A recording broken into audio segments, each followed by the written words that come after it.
Hi everyone, welcome to Balu IQ online classes. ఈ వీడియోలో మనం ఇండియన్ పాలిటీకి సంబంధించి కొన్ని ఇంపార్టెంట్ MCQsని డిస్కస్ చేసుకుందామండి. సో ఇండియన్ పాలిటీ అనేది అన్ని కాంపిటేటివ్ ఎగ్జామినేషన్స్కి ఇంపార్టెంటే, సెంట్రల్ ఎగ్జామ్స్ రాస్తున్నా, స్టేట్ ఎగ్జామ్స్ రాస్తున్నా. అయితే మరి before going to the video, మీరు కనుక ఫస్ట్ టైం మన బాలు ఐక్యూ ఛానల్ని విజిట్ చేస్తుంటే ఛానల్ సబ్స్క్రైబ్ చేసుకోండి. అలాగే వీడియోని లైక్ చేసి మీ ఫ్రెండ్స్ తో షేర్ చేయండి. అలాగే మీరు ఇప్పటిదాకా మన యాప్ని డౌన్లోడ్ చేసుకోకపోతే మన బాలు ఐక్యూ యాప్ని మీరు డౌన్లోడ్ చేసుకోండి గూగుల్ ప్లేస్టోర్లోంచి. మీకు ఇందులో హిస్టరీ, పాలిటీ, ఎకానమీ, జాగ్రఫీతో పాటుగా ఫుల్ ఫ్లెడ్జ్డ్ కోర్సెస్ కూడా మీకు అందుబాటులో ఉన్నాయండి. ఇందులో హిస్టరీ, పాలిటీ, ఎకానమీ 3 సబ్జెక్టులు కూడా నేనే చెప్పాను. అలాగే ఏపీ హిస్టరీ కూడా నేనే చెప్పాను. నాకు సంబంధించిన కంటెంట్ అయినా మీరు తీసుకోవచ్చు, లేదంటే ఫుల్ ఫ్లెడ్జ్డ్ క్లాసెస్ కూడా తీసుకోవచ్చు. అందులో కూడా నా క్లాసెస్ ఉంటాయన్నమాట. ఓకే, సో కింద ఈ వీడియో కింద డిస్క్రిప్షన్ లింక్ ఇచ్చాను. సో దాని ద్వారా మీరు మన యాప్ని డౌన్లోడ్ చేసుకోండి. మరి ఫస్ట్ క్వశ్చన్ చూద్దామండి. భారత రాజ్యాంగ సవరణ ప్రక్రియలో క్రింది వల్ల ఏది రాష్ట్రాల కనీస సగం శాసనసభల ఆమోదం అవసరమయ్యే అంశం కాదంట? అంటే మనకి సింపుల్ మెజారిటీతో, ఓకే, అంటే మనకి ఇక్కడ ఏమడిగాడు, ఇక్కడ క్వశ్చన్ రాష్ట్రాల యొక్క కనీస సగం శాసనసభలు అన్నారు ఇక్కడ. అంటే మనకి మెజారిటీలు బేసిక్గా తీసుకుంటే మనకి 3 రకాలు ఉంటాయండి. ఒకటి సింపుల్ మెజారిటీ, అంటే పార్లమెంట్ అనమాట సాధారణ మెజారిటీ, అంటే సగం కంటే ఎక్కువ మంది ఆమోదించేది అనమాట, అది సింపుల్ మెజారిటీ అంటాం మనం.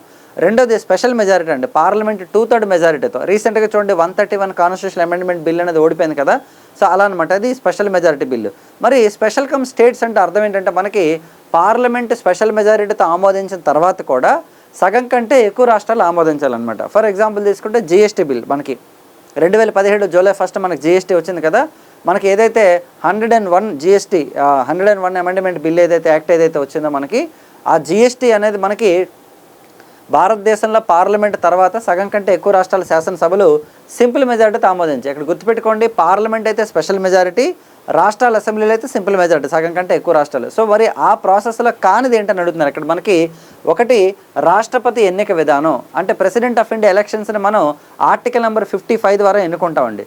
ఇందులో ఏంటంటే మనకి లోక్సభ ఎంపీలు, రాజ్యసభ ఎంపీలతో పాటు రాష్ట్ర అసెంబ్లీ సభ్యులు కూడా ఓటేస్తారు. కాబట్టి అందులో చేంజెస్ చేయాలంటే ఖచ్చితంగా రాష్ట్రాల యొక్క ఆమోదం కూడా అవసరం అండి. కాబట్టి ఇది కరెక్టే. ఓకే, అంశం కాదన్నారు కాబట్టి ఓకే, ఇది కరెక్టే. సుప్రీంకోర్టు మరి హైకోర్టులకు అధికార పరిధి, సుప్రీంకోర్టుకి హైకోర్టుకి సంబంధించినటువంటి జ్యూరిస్ట్రిక్షన్ ఉంటుంది. మనకి చాలా ఉంటాయి కదా, ఒరిజినల్ జ్యూరిస్ట్రిక్షన్ అని, రిట్ జ్యూరిస్ట్రిక్షన్ అని, నెక్స్ట్ మనకి కోర్ట్ ఆఫ్ రికార్డ్ అని, ఇవన్నీ ఉంటాయి కదా. మనకి అపీలేట్ జ్యూరిస్ట్రిక్షన్, మెయిన్లీ అపీలేట్ పరిధులు ఉంటాయి కదండి. సుప్రీంకోర్టు హైకోర్టుల యొక్క పరిధి పెంచాలనుకుంటే, వాటి యొక్క పవర్స్ని పెంచాలనుకుంటే కూడా ఖచ్చితంగా రాష్ట్రాల యొక్క అనుమతి కూడా అవసరం అనమాట. మరి కేంద్ర రాష్ట్ర శాసన అధికార విభజన, మనకి schedule number 7 of the constitution ఉంది కదా, ఇందులో ఏమైనా సరే చేంజెస్ చేయాలనుకోండి, ఎగ్జాంపుల్ అంటే ఎస్పెషల్లీ మనకు ఉమ్మడి జాబితాలో ఏమైనా చేయాలనుకోండి, లేదా మొత్తం షెడ్యూల్ నెంబర్ 7కి సంబంధించి ఏమైనా చేంజెస్ చేయాలంటే కూడా, ఎందుకంటే కేంద్ర రాష్ట్రాల మధ్య అధికార విభజన ఏంటి, మనకి ఫెడరల్ సిస్టమ్ను తెలియజేస్తుంది, అంటే మనకి సమాఖ్య వ్యవస్థను తెలియజేస్తుంది.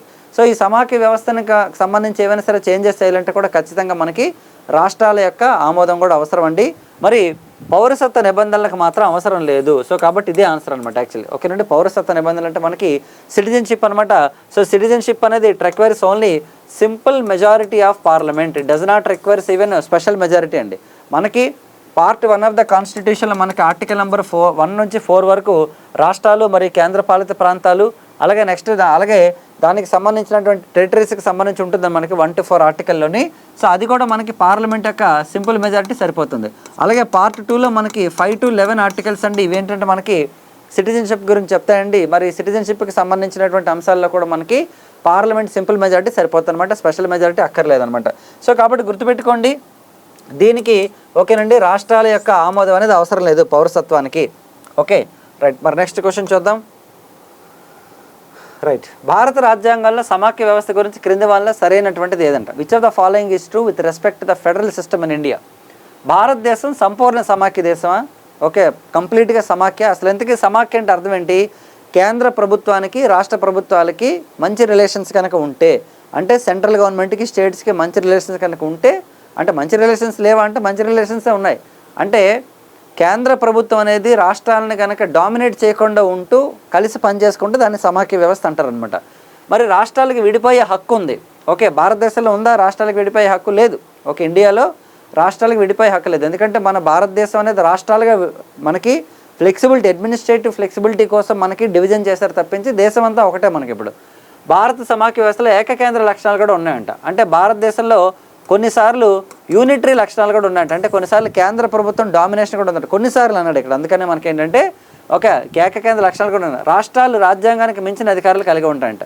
మరి ఇందులో ఒరిజినల్గా మన దేశం యొక్క సమాఖ్య వ్యవస్థకి పర్ఫెక్ట్ డెఫినేషన్ ఏదంటే మనకి ఇండియన్ సమాఖ్యలు అంటే ఇండియన్ ఫెడరల్ సిస్టంలోని మనకి ఏకకేంద్ర లక్షణాలు కూడా ఉన్నాయి. ఇక్కడ గుర్తుపెట్టుకోండి, ఫస్ట్ ఆఫ్ ఆల్ మనకి ఇక్కడ రెండు విషయాలు తెలియాలండి. ఒకటి యూనిటరీ అంటే అర్థం ఏంటంటే మనకి ఏకకేంద్ర, ఓకేనా. రెండోది వచ్చేసి మనకి ఫెడరల్ అంటే అర్థం ఏంటంటే మనకి సమాఖ్య అంటే అర్థం ఏంటంటే మనకి కేంద్రం మరియు రాష్ట్ర ప్రభుత్వాలు కలిసి పనిచేసుకోవడం, ఎలాంటి ఒడిదొడుకులు లేకుండా, ఎలాంటి ఇబ్బందులు లేకుండా రాష్ట్రాలకి ఓకేనండి వాళ్ళకి స్వేచ్ఛనిస్తూ కేంద్ర ప్రభుత్వం కూడా వాళ్ళకి సహకరిస్తూ అడ్మినిస్ట్రేషన్ చేసుకుంటూ దాన్ని సమాఖ్య వ్యవస్థ అంటారనమాట యాక్చువల్లీ. సో మరి సమాఖ్య వ్యవస్థ కాన్సెప్ట్ మనం ఎక్కడి నుండి తీసుకున్నాం? 1935 గవర్నమెంట్ ఆఫ్ ఇండియా యాక్ట్ నుండి తీసుకున్నాం. అది చాలామందికి డౌట్ వస్తుంది, సార్ సమాఖ్య అనేది మనం ఎక్కడండి? కెనడా నుండి కదా తీసుకున్నాం. అంటే గుర్తుపెట్టుకోండి, కెనడా నుంచి ఏం తీసుకున్నాం అంటే మనం బలమైన కేంద్రం గల ఓకేనండి బలమైన కేంద్రం గల సమాఖ్య వ్యవస్థ మంది, ఓకేనండి. బలమైన కేంద్రం ఉంది మనకి ఇండియాలో. ఫెడరల్ సిస్టమ్ ఉన్నప్పటికీ కూడాను సెంటర్ అనేది స్ట్రాంగ్ అనమాట, స్ట్రాంగ్ సెంటర్తో ఉందన్నమాట. ఎందుకంటే ఎగ్జాంపుల్ తీసుకుంటే రాష్ట్రాల్లో గవర్నర్ ఉంటారండి. Governor of the state will be appointed by the president of India under the article number 155. మరి ప్రెసిడెంట్ ఆఫ్ ఇండియా ఎలా అపాయింట్ చేస్తారు? తన డ్యూటీస్ ఎలా చేస్తారంటే కేంద్ర మంత్రిమండలి యొక్క సలహా మేరకు చేస్తారు. అంటే కేంద్ర ప్రభుత్వం చెప్తేనే మనకి రాష్ట్రాల్లో గవర్నర్లు ఉంటారు. రాష్ట్ర గవర్నరే మనకి first citizen of the state అనమాట యాక్చువల్లీ. సో కాబట్టి ఇక్కడ మనకి అబ్జర్వ్ చేసినట్లయితే ఓకే గవర్నర్ వ్యవస్థ ఉంది సెంట్రల్ గవర్నమెంట్ ద్వారా అనమాట యాక్చువల్లీ. సో కాబట్టి ఇక్కడ మనం అబ్జర్వ్ చేసినట్లయితే మరి ఎప్పుడైనా సరే ఒక రాష్ట్రంలో కనుక పొలిటికల్ ఇంబ్యాలెన్స్ వచ్చినా, లేదంటే ఒకవేళ లా అండ్ ఆర్డర్ సమస్యలు వచ్చినా సరే ఆ రాష్ట్రంలో రాష్ట్రపతి పాలన పెడతారు ఆర్టికల్ నెంబర్ 356 ప్రకారం. మరి రాష్ట్రపతి పాలన అంటే ఏంటి? గవర్నర్ రూలింగే రాష్ట్రపతి పాలన, ఓకేనండి. సో ప్రెసిడెంట్ కనుక అంటే గవర్నర్ కనుక నివేదిక ఇస్తే ఈ రాష్ట్రంలో పొలిటికల్ అన్సర్టెనిటీ ఉంది, లేదంటే లా అండ్ ఆర్డర్ కంట్రోల్లో లేదని చెప్తే అప్పుడు ప్రెసిడెంట్ అనమాట ఆ రాష్ట్రపతి పాలన పెడతారు 356 ఆర్టికల్ ప్రకారం. సో అప్పుడు ఏమవుతుంది అక్కడ మనకి ఎమర్జెన్సీ కండిషన్స్లో, ఎమర్జెన్సీ అంటే ఏంటమ్మా అర్థం? మనకి 18th పార్ట్ ఆఫ్ ద కాన్స్టిట్యూషన్లో మనకి ఆర్టికల్ నెంబర్ 352 నుంచి 360 దాకా మనకి మొత్తం 3 రకాల ఎమర్జెన్సీస్ మెన్షన్ చేశారు మనకి. ఒకటి నేషనల్ ఎమర్జెన్సీ, రెండోది ప్రెసిడెంట్ రూల్, మూడోది ఫైనాన్షియల్ ఎమర్జెన్సీ అండి. మరి ఈ 3 రకాల ఎమర్జెన్సీస్లో ఏ కండిషన్స్లో ఎలాంటి ఎమర్జెన్సీ కండిషన్స్ వచ్చినా మనకి దేశంలో అత్యవసర పరిస్థితి వచ్చినా, లేదా ఒక రాష్ట్రంలో రాష్ట్రపతి పాలన పెట్టినా, లేదా అత్యవసర పరిస్థితి ఏది మనకి ఫినాన్షియల్ ఎమర్జెన్సీ వచ్చినా సరే, ఆర్థిక అత్యవసర పరిస్థితి వచ్చినా సరే కేంద్ర ప్రభుత్వం ఎలా చెప్తే రాష్ట్రాలు అలా నడుచుకోవాల్సిందే ఆ టైంలో. అందుకనే భారతదేశంలో సమాఖ్య వ్యవస్థ ఉందంటే పూర్తిగా సమాఖ్య వ్యవస్థ లేదు, అలాగని పూర్తిగా ఏకకేంద్రంగా ఉందంటే కూడా కాదు. మరి ఎలా మనం చెప్పాలంటే అత్యవసర పరిస్థితుల్లో అంటే ఎమర్జెన్సీ టైంలో మనది ఏకకేంద్ర వ్యవస్థ, సాధారణ సమయంలో మనది సమాఖ్య వ్యవస్థ. కాబట్టి మనది ఏంటంటే క్వాజీ ఫెడరల్ సిస్టమ్గా చెప్తుంటారు అనమాట. మరి క్వాజీ ఫెడరల్ అని కానీ ఫెడరల్ కానీ ఎక్కడ ఉందా రాజ్యాంగాలు అంటే ఎక్కడా లేదనమాట. మరి గుర్తుపెట్టుకోండి, సమాఖ్య వ్యవస్థ అయితే మనం 1935 యాక్ట్ నుండి తీసుకున్నామండి. కానీ బలమైన కేంద్రం కలిగిన సమాఖ్య వ్యవస్థ అంటే మనం ఎక్కడ తీసుకున్నాం అంటే కెనడా నుండి తీసుకోవడం జరిగింది అనమాట. ఈ రెండు ఇంపార్టెంటే. మరి ఇండియన్ ఓకేనండి సిస్టమ్ అనేది ఎలాంటి సిస్టమ్ అని చెప్తారంటే సాధారణంగా మనకి క్వాజీ ఫెడరల్ సిస్టమ్గా చెప్తారంటే మనకి అర్ధ సమాఖ్యగా చెప్తారు. మరి అర్ధ సమాఖ్య అని ఎవరన్నారండి? భారత రాజ్యాంగాన్ని మనకి భారత ప్రభుత్వాన్ని మనకి అర్ధ సమాఖ్యగా ఎవరు వర్ణించారో మీకు గనక తెలిస్తే కింద కామెంట్ బాక్స్లో పెట్టండి, ఓకేనా. చాలా ఇంపార్టెంట్ ఇది. నెక్స్ట్ చూడండమ్మా, క్రింది ప్రకటనలో ఏది భారత రాష్ట్రపతి యొక్క క్షమాభిక్ష అధికారాలకు సంబంధించి సరైనది కాదంట? Which of the following is not true with respect to the pardon powers for the president of India? మరి పార్డన్ పవర్స్ అనేది ఏ ఆర్టికల్ ప్రకారం ఉంటాయండి? According to the article number 72 of the constitution president of India will have the pardon powers అండి. అలాగే according to the article number 161 of the constitution మనకి president governor of the state will have the pardon powers అనమాట. అంటే క్షమాభిక్ష అధికారాలు ఉంటాయన్నమాట actually. అంటే supreme court కానీ హైకోర్టు కానీ ఏదైనా సరే ఒక వ్యక్తికి శిక్ష విధించినప్పుడు ఆ వ్యక్తి కనుక నాకు క్షమాభిక్ష పెట్టండి అని చెప్పేసి ఆర్టికల్ 161 ప్రకారం గవర్నర్ని కోరచ్చు, లేదా రాష్ట్రపతినైనా కోరచ్చు ఆర్టికల్ 72 ప్రకారం. మరి దానికి సంబంధించి సరికానిది ఏంటంటే రాష్ట్రపతి తన విచక్షణను ఉపయోగించి వ్యక్తిగత విచారణ చేయొచ్చంట, ఓకేనండి. రాష్ట్రపతి అంటే తన డిస్క్రిషనరీ పవర్ని ఉపయోగించి, విచక్షణ అంటే ఇంగ్లీష్లో మనకి డిస్క్రిషనరీ అనమాట, విచక్షణ అంటే తను అనుకున్న చేయడం అనమాట యాక్చువల్లీ, ఎవరి యొక్క సలహా లేకుండా. మరి వ్యక్తిగత విచారణ చేయవచ్చు. రాష్ట్రపతి తన అధికారాన్ని కేంద్ర మంత్రిమండలి సలహా మేరకు మాత్రమే వాడాలంట. ఇక్కడ రాష్ట్రపతి తన నిర్ణయానికి గల కారణాలు కూడా తెలపాల్సిన అవసరం లేదు. కోర్టు మార్షల్ ద్వారా విధించబడిన శిక్షలను కూడా రాష్ట్రపతి క్షమించవచ్చు. ఇక్కడ గుర్తుపెట్టుకోండి, ఈ 3 స్టేట్మెంట్లు కరెక్టేనండి, ఓకే. రాష్ట్రపతి ఏదైనా ఒక నిర్ణయం చెప్పినప్పుడు ఎందుకు అన్నది కారణం చెప్పక్కర్లేదు ఒకటి. రెండోది క్షమాభిక్ష అధికారాలను కూడా నాట్ ఓన్లీ క్షమాభిక్ష అండి, అంటే నాట్ ఓన్లీ పార్డన్ పవర్ అండి, any decision taken by the president of India, మనకి కేంద్ర మంత్రిమండలి సలహా మేరకు మాత్రమే, కేవలం రాష్ట్రపతి తన అధికారాలను ఎలా వినియోగించుకుంటారంటే మంత్రిమండలి సలహా మేరకు, అంటే క్యాబినెట్ సలహా మేరకు వినియోగించుకుంటారు, అది గుర్తుపెట్టుకోవాలి ఫస్ట్ మనం. కానీ కొన్ని విచక్షణ అధికారాలు ఉంటాయన్నమాట. ఇప్పుడు ఎగ్జాంపుల్ తీసుకుంటే భారతదేశంలో ఎన్నికలు జరిగాయి, జనరల్ ఎలక్షన్స్ జరిగాయి. సో ఏ పొలిటికల్ పార్టీని ప్రభుత్వానికి ఎవరికి రాలేదనుకోండి ఫుల్ మెజారిటీ. ఇప్పుడు ఎగ్జాంపుల్ మనకి తమిళనాడులో ఉంది, తమిళనాడులో మనకి డిఎంకేకి, అన్నా డిఎంకేకి, అలాగే టీవీకే పార్టీకి కూడా కొన్ని సీట్లు వచ్చాయి. అన్నిటికంటే లార్జెస్ట్ పార్టీ మనకి టీవీకే, విజయ్ గారి నేతృత్వంలో 107 సీట్లు వచ్చాయి ఆయనకి.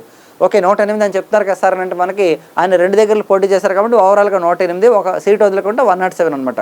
సో ఇప్పుడు ఎవరిని గవర్నమెంట్కి ఇన్వైట్ చేయాలన్నది మనకు గవర్నర్ యొక్క విచక్షణ అధికారం. అది ఎందులో ఉంటుంది, article number 361 of the constitution. రాష్ట్రపతి కానీ గవర్నర్ కానీ తన విచక్షణ మేరకు ప్రధానమంత్రిని నియమించవచ్చు, రాష్ట్రాల్లో ముఖ్యమంత్రులను నియమించవచ్చు, లోక్సభను రద్దు చేయొచ్చు, కొన్ని విచక్షణ అధికారాలు ఉంటాయన్నమాట. కానీ ఆ విచక్షణ అధికారాలు ఎక్కడ వాడడానికి అవ్వదు. క్షమాభిక్ష అధికారాలు అనేది మాత్రం కేవలం ఏంటంటే మనకి పూర్తిగా విచక్షణ అధికారాల కిందకి రావండి, మంత్రిమండలి సలహా మేరకు మాత్రం వాడాల్సి వస్తుంది అనమాట. అలాగే రాష్ట్రపతి తన నిర్ణయానికి గల కారణాలు చెప్పక్కర్లేదు, అంటే ఒక డెసిషన్ తీసుకున్న తర్వాత పార్డన్ పవర్ మీద ఒక డెసిషన్ తీసుకుంటే దానికి చెప్పక్కర్లే. కోర్టు మార్షల్ ద్వారా విధించబడిన శిక్షలను రాష్ట్రపతి క్షమించవచ్చు. అంటే మనకి మిలిటరీ కోర్ట్స్ ఉంటాయి కదా, మిలిటరీ కోర్ట్స్ విధించిన శిక్షలను కూడా రద్దు చేసే అధికారం మనకి ఎవరికి ఉందంటే ప్రెసిడెంట్ ఆఫ్ ఇండియాకి ఉంటుందన్నమాట. కానీ గవర్నర్కి ఉండదండి. ఓకేనండి, governor will not have that power అనమాట. మరి నెక్స్ట్ క్వశ్చన్ చూద్దామండి. Bommai versus Union of India కేసులో సుప్రీంకోర్టు వెలువరించిన తీర్పు ప్రకారం ఆర్టికల్ 356 అమలుకు సంబంధించి సరైనది ఏంటంటే which of the following is true with respect to the article number 356 అండి. Okay, regarding the SR Bommai case. ఇది చాలా ఇంపార్టెంట్ అండి. ఎస్ఆర్ బొమ్మాయి కేసు దేనికి సంబంధించిందంటే ఎస్ఆర్ బొమ్మాయి గారు యాక్చువల్ ఏంటంటే 1988 నుంచి 89 దాకా అనమాట ఈ was the chief minister of Karnataka అండి. మరి అప్పటి గవర్నర్ అయినటువంటి వెంకట సుబ్బయ్య గారు ఏం చేస్తారంటే కర్ణాటకలో కొంతమంది అంటే ఎస్ఆర్ బొమ్మాయి గారు ప్రభుత్వం రూలింగ్ చేస్తున్న టైంలోని తర్వాత బసవరాజ బొమ్మాయి గారు కూడా ముఖ్యమంత్రిగా చేశారనమాట రీసెంట్గా కర్ణాటకకి. సో ఎస్ఆర్ బొమ్మాయి గారు యొక్క ఆయన పవర్లో ఉన్నప్పుడు, అంటే ఆయన ముఖ్యమంత్రిగా అధికారంలో ఉన్నప్పుడు కొంతమంది ఎమ్మెల్యేలు వాళ్ళ పార్టీలోనే అన్సర్టనిటీ క్రియేట్ చేసి రాజీనామా చేశారు. ఓకేనండి, అంటే ఆ పార్టీకి మద్దతును ఉపసంహరించుకున్నారు. కాబట్టి బొమ్మాయి గారి యొక్క గవర్నమెంట్ అనేది ఏమైంది, మైనార్టీలో పడిపోయింది. అంటే వాళ్ళకి ఫుల్ మ్యాజిక్ ఫిగర్ లేదు కాబట్టి మైనార్టీలో పడిపోయిందని చెప్పేసి ఓకేనండి గవర్నర్ ఏం చేస్తారంటే ఈ రాష్ట్రంలో బొమ్మాయి గారి ప్రభుత్వానికి ఫుల్ మెజారిటీ లేదు కాబట్టి మీరు రాష్ట్రపతి పాలన పెట్టండి అని లెటర్ రాస్తారనమాట. ఎప్పుడు వెంకట సుబ్బయ్య గారు అనే వ్యక్తి అండి గవర్నర్ ఆఫ్ ది కర్ణాటక అనమాట యాక్చువల్లీ. సో అప్పుడు కేంద్ర ప్రభుత్వం ఏం చేస్తుంటే అక్కడ రాష్ట్రపతి పాలన పెట్టిందనమాట.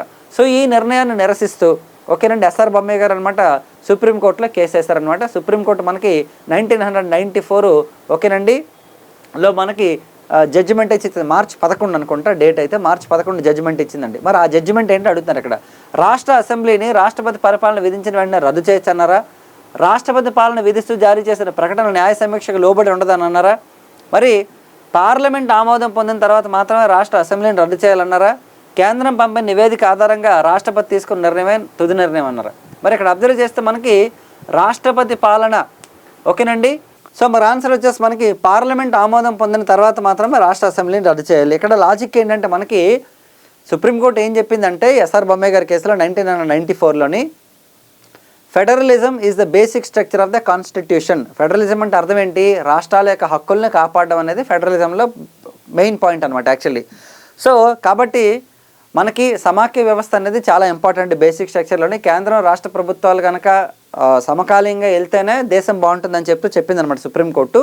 అట్ ద సేమ్ టైం ఏం చెప్పిందంటే పార్లమెంట్ అనేది ఆమోదించలేదు. గుర్తుపెట్టుకుంటే రాష్ట్రపతి పాలన ఏంటి, రాష్ట్రపతి పాలన అనేది ఒకవేళ ఎక్కడైనా సరే ఏదైనా రాష్ట్రంలో కనుక రాష్ట్రపతి విధిస్తే 2 నెలల్లోగా పార్లమెంట్ దాన్ని ఆమోదించాలి. అలా ఆమోదించిన తర్వాత మాత్రమే అసెంబ్లీని రద్దు చేయాలని చెప్పేసి చెప్పడం జరిగిందనమాట. ఓకేనండి, అంతేగాని రాష్ట్రపతి పాలన ఈ రోజు పెడితే రేపే అసెంబ్లీ రద్దు చేసేయకూడదు. ఎందుకంటే 2 నెలల టైం ఉంటే ఒకవేళ ఎవరైనా సరే గవర్నమెంట్ ఫామ్ చేయడానికి కనుక స్కోప్ ఉంటే వాళ్ళు కూడా వచ్చి ఫామ్ చేయొచ్చు అనమాట. అయితే ఎలక్షన్స్ అనేది కొన్నిసార్లు జరుగుతుంది. రాష్ట్రపతి పాలన పెడితే ఖచ్చితంగా అసెంబ్లీ రద్దు చేస్తారంటే రద్దు చేయరు. మళ్ళీ మీకు డౌట్ రావచ్చు. రీసెంట్గా తీసుకుంటే మణిపూర్లో పెట్టారు అసెంబ్లీ, అక్కడ రాష్ట్రపతి పాలన. కానీ రాష్ట్రపతి పాలన పెట్టినప్పుడు కూడా అసెంబ్లీ రద్దు చేయలేదే. ఎందుకంటే అసెంబ్లీ అనేది జనరల్ ఎలక్షన్స్ అనేది జరిగిన తర్వాత ఒక 6 నెలల్లో 1 ఇయర్ తర్వాత రాష్ట్రపతి పాలన పెట్టారనుకోండి, ఇంకా 4 ఏళ్ళు టైం ఉంటుంది కాబట్టి వెంటనే అసెంబ్లీని రద్దు చేసి రాష్ట్రపతి పాలన పెట్టి ఎలక్షన్స్కి వెళ్ళరు అలాగా. ఓకేనండి, జనరల్గా పూర్తిగా అసెంబ్లీని ప్రభుత్వాన్ని రద్దు చేసే ఆర్టికల్ అయితే 365 యాక్చువల్లీ. కానీ 356 ఏంటి, ఏదైనా అన్సర్టనిటీ ఉంటే, ఒకటి పొలిటికల్ ఇంబ్యాలెన్స్ కావాలంటే పొలిటికల్గా అన్సర్టనిటీ ఉంటే, అంటే ఏ రాజకీయ పార్టీకి ఫుల్ ఫ్లెడ్జ్డ్ మెజారిటీ లేకపోయినా, ఏ రెండు పార్టీలు కలిపి గవర్నమెంట్ ఫామ్ చేయడానికి ముందుకు రాకపోయినా రాష్ట్రపతి పాలన పెడతారు 356 ఆర్టికల్ ప్రకారం. లేదు అంటే ఇంకెప్పుడు పెడతారంటే రాష్ట్రంలో లా అండ్ ఆర్డర్ అండి. లా అండ్ ఆర్డర్ అంటే శాంతి భద్రతలు అనేవి రాష్ట్ర జాబితాలో ఉంటాయి కాబట్టి when the state government fails in controlling the law and order in the state, అప్పుడు కూడా రాష్ట్రపతి పాలన పెడతారండి. అప్పుడు కూడా రాష్ట్రపతి పాలన పెట్టరు. ఫస్ట్ ఏం చేస్తారంటే ఒక లా అండ్ ఆర్డర్ కరెక్ట్గా లేకపోతే ఆర్టికల్ నెంబర్ 355 ప్రకారం ఏం చేస్తారంటే కేంద్ర బలగాలు రాష్ట్రానికి వచ్చి రాష్ట్రంలో ఉన్న పరిస్థితిని చక్కదిద్దడానికి ట్రై చేస్తారు. అప్పటికీ పాసిబిలిటీ లేకపోతే అప్పుడు ప్రెసిడెంట్ రూల్ పెడతారనమాట. ఓకేనా? సో ఇదొకటి. కాబట్టి వెంటనే అసెంబ్లీని రద్దు చేయడం అనేది అన్ని సందర్భాల్లో జరగదండి, కానీ కొన్ని సందర్భాల్లో మాత్రమే. కాబట్టి మనకి సుప్రీంకోర్టు ఏం చెప్పిందంటే బొమ్మాయి గారి కేసులోని okay federalism is the basic feature of the constitution అని చెప్పింది. ఎగ్జాక్ట్లీ అదే టైంలో మరొకటి కూడా చెప్పిందండి, మనకి secularism is the basic feature of the constitution అని చెప్పింది అనమాట. అంటే మనకి లౌకికవాదం కూడా మనకి ఒకే పార్ట్ ఆఫ్ ది మనకి basic structure of the constitution కూడా చెప్పడం. ఈ రెండు మనకి ఎందులో చెప్పారంటే ఎస్ఆర్ బొమ్మాయి కేసులో చెప్పారనమాట 94లోని. సో వెరీ వెరీ ఇంపార్టెంట్ అండి, మనకి ఇంపార్టెంట్ కేసు ఇది. సో నేను మీకు ఇక్కడ ఇచ్చాను ఏదైతే మనకి పీడిఎఫ్ ఏదైతే ఉందో I will provide you in our Telegram channel అండి. మరి ఇక్కడ చూడండి, నెక్స్ట్ రాజ్యాంగ సవరణ బిల్లుకి సంబంధించి క్రింది ప్రకటనలను గమనించండి. రాజ్యాంగ సవరణ బిల్లును ప్రవేశపెట్టడానికి రాష్ట్రపతి యొక్క ముందస్తు అనుమతి అవసరం అంట. ఈ బిల్లును ఉభయ సభలు విడివిడిగా ప్రత్యేక మెజారిటీతో ఆమోదించాలి. ఉభయ సభల మధ్య ప్రతిష్టంభన ఏర్పడితే ఉమ్మడి సమావేశం ఏర్పాటు చేయొచ్చు. ఇక్కడ చూడండి ఆర్టికల్ నెంబర్ 368 ప్రకారం ఓకే రాజ్యాంగ సవరణ అనేది రెండు రకాలు, యాక్చువల్లీ 3 అని చెప్పుకుంటాం మనం. 3 కాదండి, యాక్చువల్లీ సింపుల్ మెజారిటీతో చేసిన ఏ బిల్లుని కూడా రాజ్యాంగ సవరణగా చెప్పం మనం. రాజ్యాంగ సవరణ అనేది ఏంటి, స్పెషల్ మెజారిటీతో చేసిన, స్పెషల్ కమ్ స్టేట్స్ మెజారిటీతో చేసినా మాత్రమే మనం రాజ్యాంగ సవరణకని చెప్తాం. సింపుల్ మెజారిటీ బిల్స్ని రాజ్యాంగ సవరణకని చెప్పం జనరల్గాను. అయితే రాష్ట్రపతి ముందస్తు అనుమతితో పెట్టే బిల్లులు ఏంటంటే జనరల్గా మనీ బిల్ ఒకటి, బడ్జెట్ బిల్ ఒకటి, vote on account budget bill ఒకటి, రాష్ట్రాల పునర్వ్యవస్థీకరణ బిల్లు అంటే స్టేట్ రీఆర్గనైజేషన్ బిల్స్ని కూడా రాష్ట్రపతి అనుమతితో ప్రవేశపెడతారు. కానీ రాజ్యాంగ సవరణ బిల్లును ఎప్పుడు కూడాను రాష్ట్రపతి ముందస్తు అనుమతి అవసరం లేదు. సాధారణంగా రాష్ట్రపతి యొక్క అనుమతి తీసుకొని పెట్టొచ్చేమో కానీ కంపల్సరీ కాదు. అక్కడ గుర్తుపెట్టుకోండి ఇక్కడ, ఎందుకంటే ముందే అనుమతి తీసుకొని అక్కడ పెట్టడం లేదా ముందే సిగ్నేచర్ చేయించుకొని పెట్టడం అలా అంటే కొన్నిసార్లు తీసుకుంటే దేర్ ఈజ్ నో కంపల్సరీ. అసలు జనరల్గా రాజ్యాంగ సవరణకు ముందస్తు అనుమతి ఏం తీసుకోరండి. పార్లమెంట్ ఉభయ సభలు ఆమోదించిన తర్వాత మాత్రమే రాష్ట్రపతి దగ్గరికి వెళ్తుంది అనమాట బిల్లు. ఓకేనండి. సో కాబట్టి ఇది రాంగ్ ఆన్సర్ అనమాట. రెండోది, ఈ బిల్లును ఉభయ సభలు విడివిడిగా ప్రత్యేక మెజారిటీతో ఆమోదించాలి. ఇక్కడ కరెక్ట్. లోక్సభ సెపరేట్గా స్పెషల్ మెజారిటీతోని, రాజ్యసభ సెపరేట్గా స్పెషల్ మెజారిటీతో ఆమోదించాలన్నమాట. అంతేగాని రెండు సభలు కలిపి ఉమ్మడి సమావేశంలో స్పెషల్ మెజారిటీ కాదండి, విడివిడిగా ఆమోదించాలి పార్లమెంట్లో.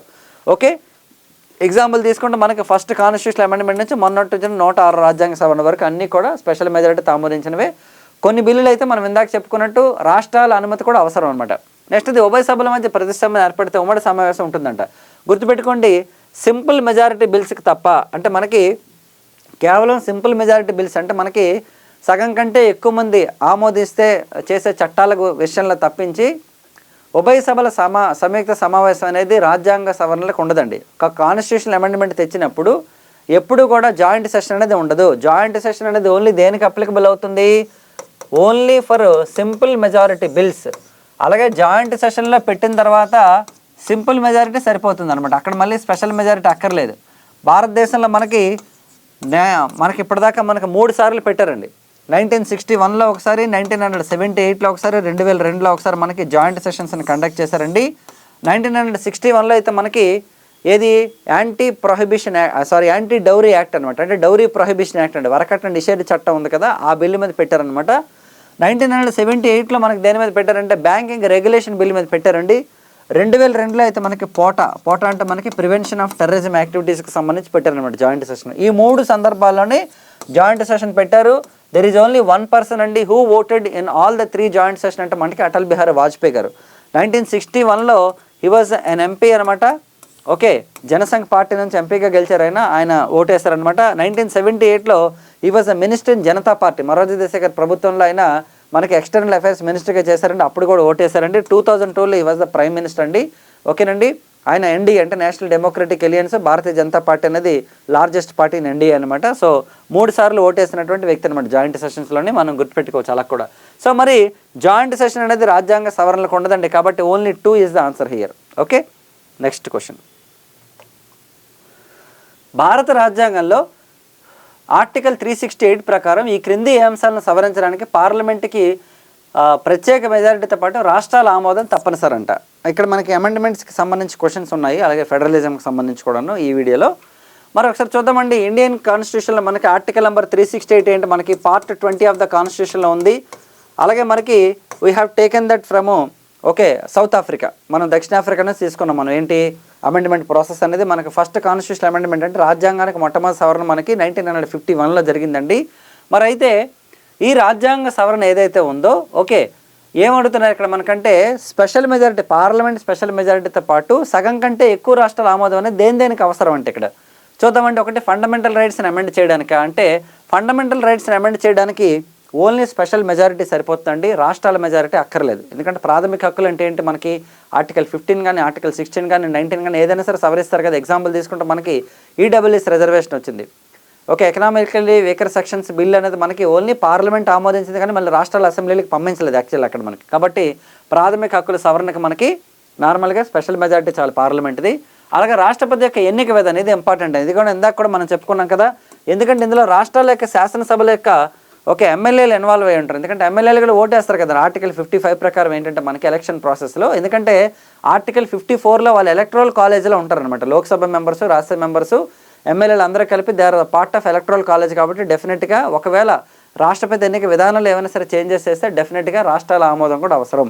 నెక్స్ట్ 7వ షెడ్యూల్ ఏదైనా జాబితా అంటే union list, state list, concurrent list అనగా మనకి రెసిడ్యూరీ లిస్ట్ ఉంటాయి కదా మనకి మొత్తం 7th షెడ్యూల్లోని.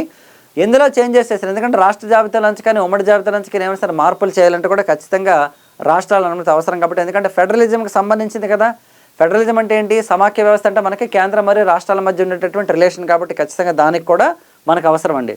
రాష్ట్రాల సరిహద్దుల మార్పులకు అక్కర్లేదు. రాష్ట్రాల సరిహద్దుల మార్పులకు అసలు స్పెషల్ మెజారిటీ కూడా అక్కర్లేదండి. It requires only simple majority, సాధారణ మెజారిటీ చాలు. ఒక రాష్ట్రాన్ని ఏర్పాటు చేయాలన్నా, ఒక రాష్ట్రం యొక్క సరిహద్దులను మార్చాలన్నా, రాష్ట్రాన్ని బైఫర్కేషన్ చేయాలన్నా, ఏది చేయాలన్నా సరే ఖచ్చితంగా they requires only simple majority of the parliament. Even it does not requires a special majority. కేవలం మనకి స్పెషల్ మెజారిటీ ఎప్పుడు కావాలి, రాజ్యాంగ సవరణ ఎప్పుడు చేయాలంటే విదేశీ అంటే మనకి భూభాగాలతో సంబంధం ఉంటేనే, అంటే ఒక స్టేట్ కనుక ఇంటర్నేషనల్ బార్డర్తో ఉంటే మాత్రమే చేయాలి అని మనకి 1960లో బెరిబారి యూనియన్ కేసులో మనకి సుప్రీంకోర్టు చెప్పింది అనమాట. ఓకేనండి. సుప్రీంకోర్టు మనకి బెరిబారి యూనియన్ కేసులో కేవలం ఇంటర్నేషనల్ బార్డర్స్ విషయంలో మాత్రమే రాజ్యాంగ సవరణ చేయాలి తప్ప నార్మల్ విషయాల్లో సింపుల్ మెజారిటీ సరిపోతుందని చెప్పారండి. Most important. మరి రాష్ట్రాలకు సంబంధించినటువంటి విషయాలన్నీ కూడా మనకి ఆర్టికల్ నెంబర్ 1 to 4లో ఉంటాయండి. అలాగే షెడ్యూల్ నెంబర్ 1 కూడా మనకి ఇంపార్టెంట్. ఓకేనా.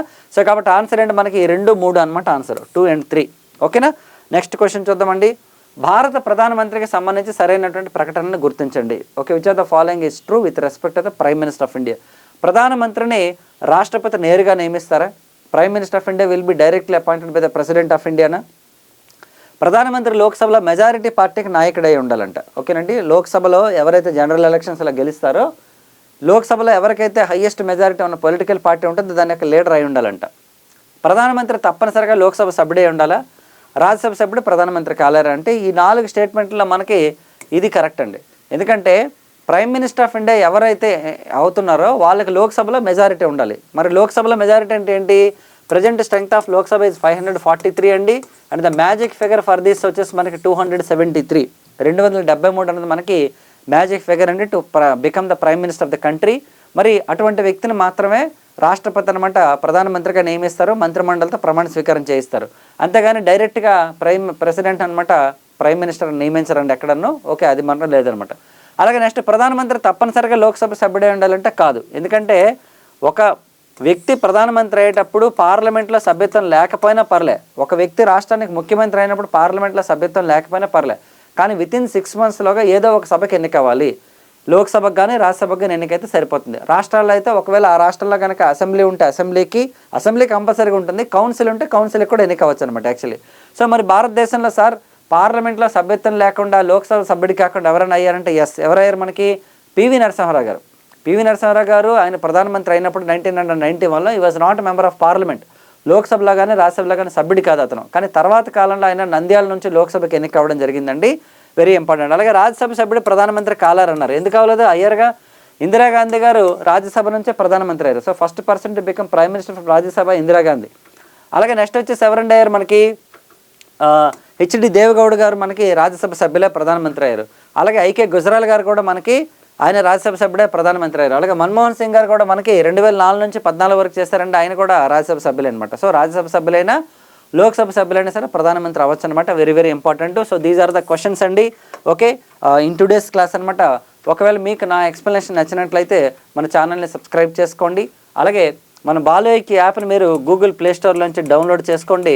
ఓకే, ఈ యాప్లో మీకు ఫుల్ ఫ్లెడ్జ్డ్గా థియరీ కంటెంట్ ఉంటుంది. ఇప్పుడు నేను ఎలా అయితే మీకు ఎంసీక్యూస్ ఎక్స్ప్లెయిన్ చేస్తానో దాని రిలేటెడ్ థియరీ కంటెంట్ మొత్తం నేను మీకు అందులో ఎక్స్ప్లెయిన్ చేస్తానండి.